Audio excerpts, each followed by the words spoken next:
Hola, buenos días. Lunes día 14, tras unos días de movilidad, volvemos a estar aquí con todos ustedes. No hemos perdido, digamos, el hilo de la actualidad y creemos que la semana empieza de forma, como decimos últimamente, y prácticamente las últimas semanas todas, de forma muy intensa. Las cosas cambian de una manera muy deprisa y vamos a intentar sintetizar. Recordemos que hoy habrá 3 programas, el de las 10:45 con Javier Negre y el de la noche. Intentaremos sintetizar todo lo que está pasando de una forma directa. Y vamos a empezar hablando de cosas directas, de lo que podríamos llamar el descaro ya del equipo de Pedro Sánchez por intentar cambiar un poco la dinámica que se está introduciendo en este país, es decir, movilizando a los medios de comunicación. Hoy entrevista a las 9:30 con Farreras, programas como el de Javier Ruiz mintiendo continuamente, es decir, el descaro, vamos a decirlo así, de los medios de comunicación ya se ha convertido en algo habitual. Parece que la sensación que hay en el equipo de la Moncloa es clara. Al ridículo internacional producido por la invasión de Rusia a Ucrania, los vaivenes, los cambios, etcétera, se ha sumado las repercusiones en el interior de España. Solo hay que ver datos, por ejemplo, como que los gastos básicos se han incrementado un 22% durante el mes de febrero, y eso nos lleva a la duda existencial de muchos ciudadanos que empiezan a no creerse. A algunos nos sorprende que lo hagan a estas alturas, pero bueno, hay gente en este país para todo, digámoslo así de claro, a no creerse las mentiras constantes del gobierno. Uno ve el gobierno y ve sus medios prostituidos y dice, joder, qué bien vamos, esto va de puta madre. Uno sale a la calle, escucha a la gente y se da cuenta de que todo es mentira.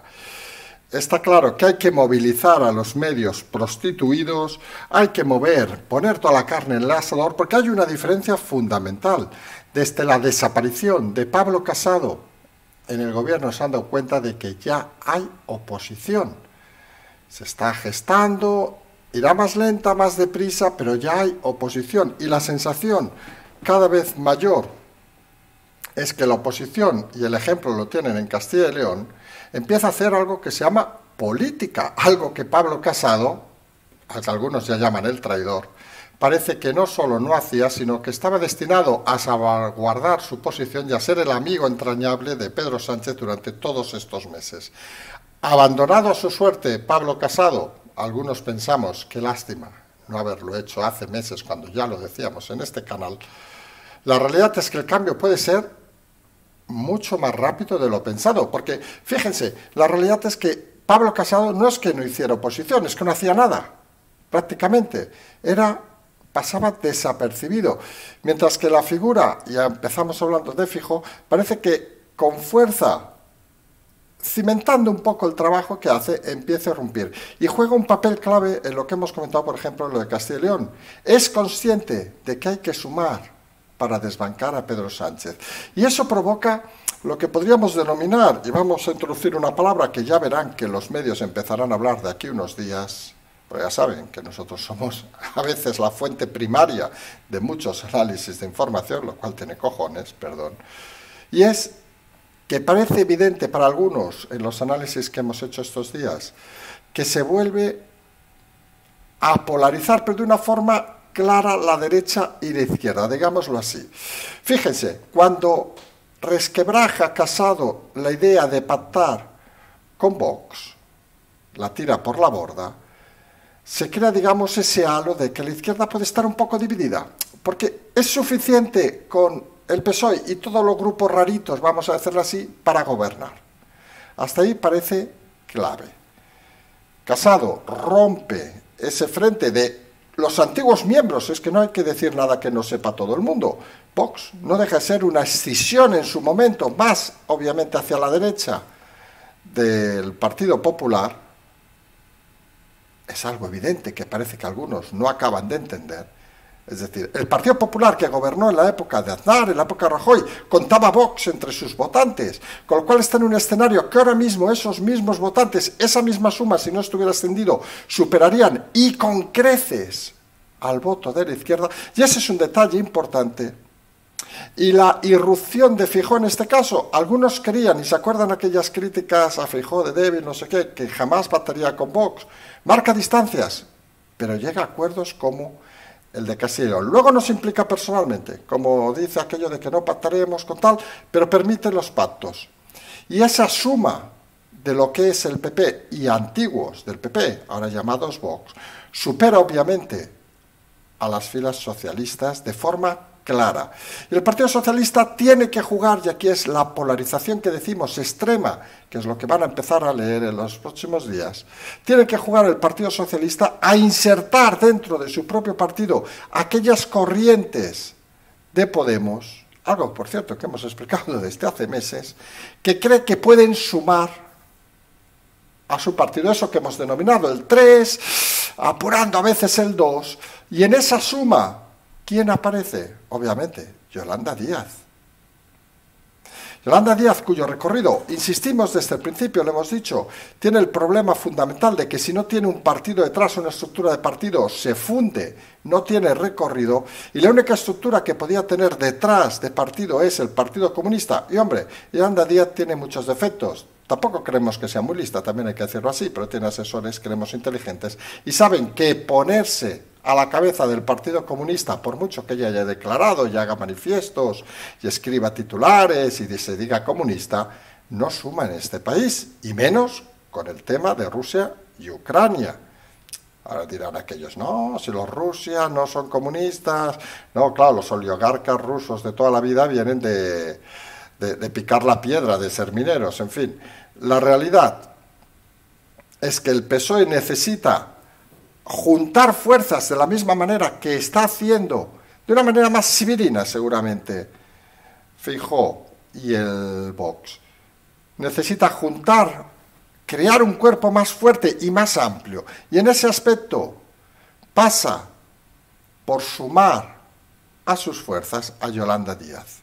A nadie le extrañe que Yolanda Díaz acabe incorporada al Partido Socialista, siempre lo hemos dicho, porque es algo que hemos comentado hace meses, que el fin de Yolanda Díaz obviamente será ser secretaria general de Comisiones Obreras, si algún día sigue habiendo sindicatos, pero si no, como esta mujer necesita el oportunismo y necesita colocarse a cobrar dinero público, antes obviamente le interesará pasar como independiente, porque aquí saben que las cosas son muy graciosas, como independiente dentro de las filas socialistas.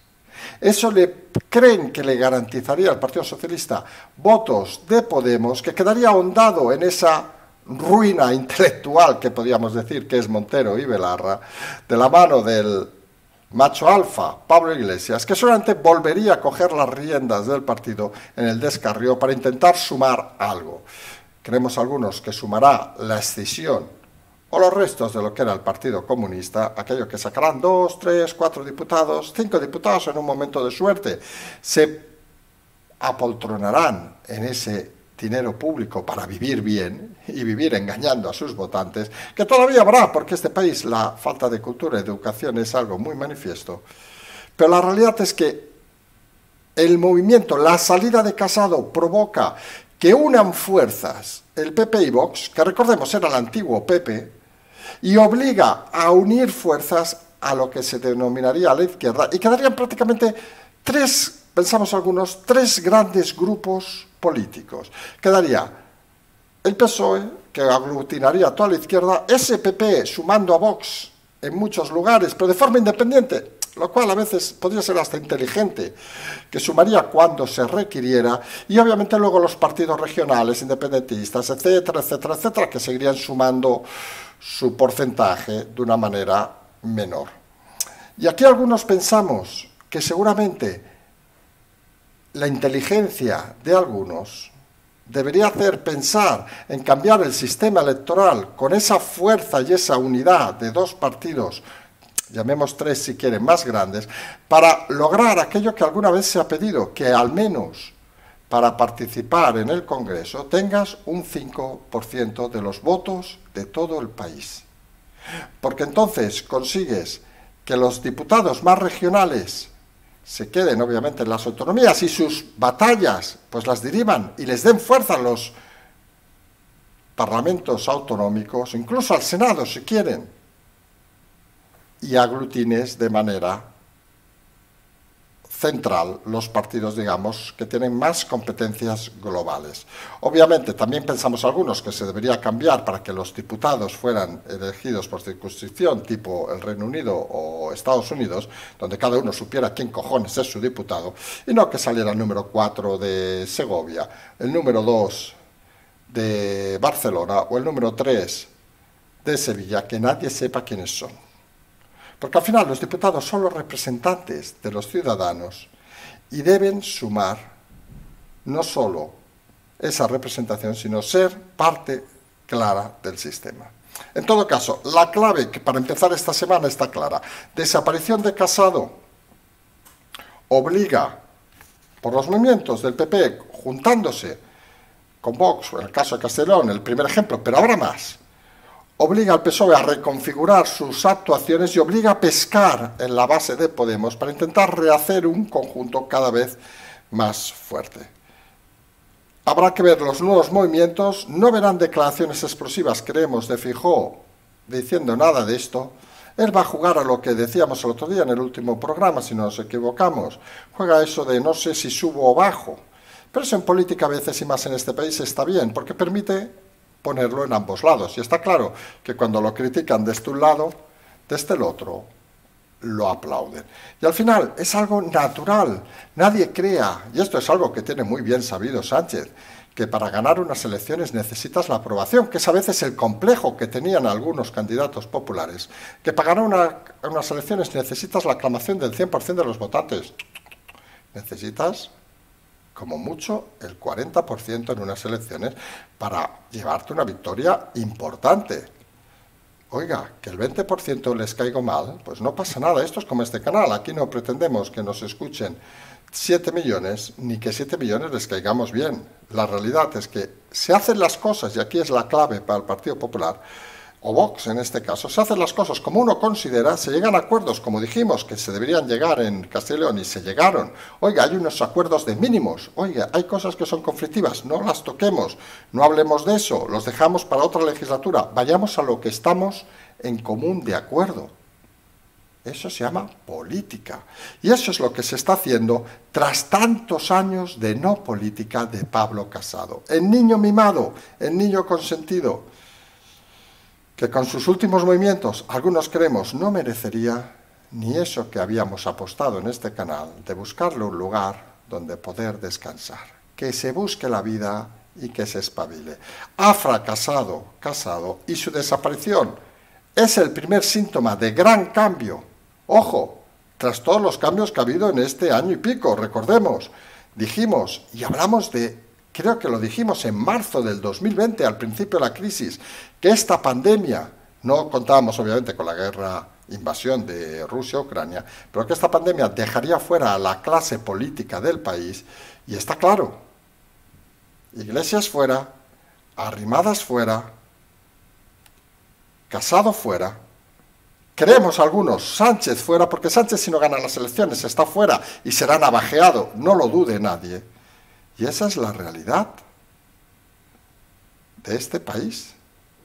Los líderes políticos que empezaron en la pandemia acabarán saliendo tras la pandemia. Mayores cambios no ha habido. Y lo otro importante, se reforzará, insistimos en un modelo que algunos siguen sin entender, se reforzará la democracia, porque actuaciones, creemos algunos, casi indignas como la de Casado, pues acabarán no teniendo recompensa en la sociedad actual. Porque al final, si usted, yo, todo el mundo, para conseguir a final de mes ganarte la vida de forma más honrada, menos honrada, tenemos que esforzarnos y hacer las cosas bien, ¿por qué los políticos pueden pasearse? Pues no, también deben hacerlas bien. Y si las hacen mal, a la puñetera calle, como el señor Casado o algunos otros. Algunos se les acaba el chollo de la política, algunos en breve tiempo. Porque al final la gente vota y la gente decide lo que considera oportuno. A todo esto sigue siendo acaparando la atención internacional, obviamente, la invasión de Rusia de Ucrania, que cada vez creemos se está desarrollando más en una doble visión. Muchos se están centrando, obviamente, solo en la guerra sobre el terreno, con corresponsales, etcétera, hablando de las desgracias que pasan.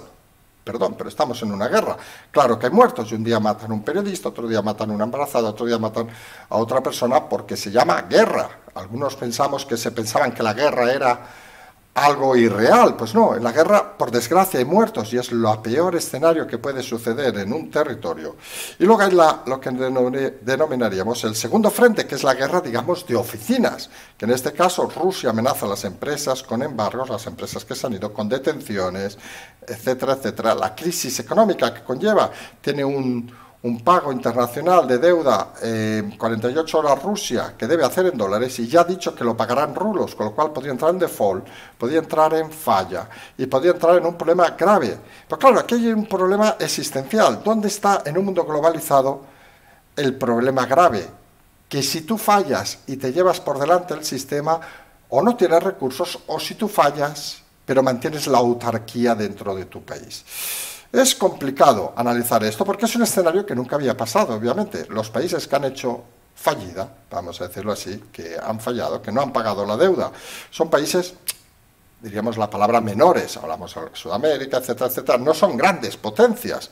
Obviamente Rusia no es Estados Unidos, ni China en este caso, que parecen los dos jerarcas, digamos, de la situación actual, pero Rusia, seguramente en ese sentido es una de las potencias mayores, y parece que no es lo mismo que caiga, con todo el respeto, Haití, que caiga, que todos tirarían contra ella, que caiga Rusia, con el potencial no solo económico, sino humano que tiene detrás.